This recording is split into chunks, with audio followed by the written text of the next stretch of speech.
Rekaman CCTV memperlihatkan sepasang suami istri datang berboncengan ke sebuah minimarket di Talang Jambe, Palembang. Saat situasi parkiran sepi, salah satu pelaku turun dan merusak kunci kontak sepeda motor milik pengunjung sebelum kabur bersama pasangannya. Video aksi mereka yang viral di media sosial menjadi petunjuk polisi, hingga menangkap keduanya di Dusun Talang Andong, Desa Sungai Rebo, Banyuasin.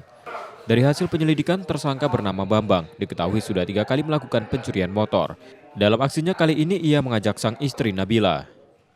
Berhasil mengamankan 2 orang pelaku, yaitu pelaku curanmor, yang mana keduanya suami istri.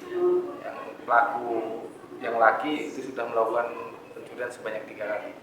Berbagi perannya seperti apa bang suami istri ini? Untuk perannya, untuk si istri sebagai joki, untuk si pelaku sebagai pemetik.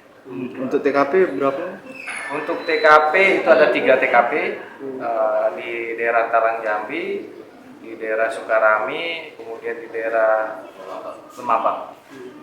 Untuk barang bukti yang diamankan apa saja bang? Untuk barang bukti yang diamankan itu ada sarana yang digunakan, kemudian CCTV, pakaian yang pada saat digunakan pada saat di lokasi, ada helm, kemudian untuk barang bukti kendaraan masih dalam proses pengembangan.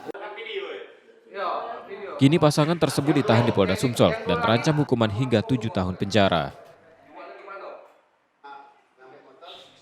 Rizky Oktora, Muklas Diferensial, Kompas TV, Palembang, Sumatera Selatan.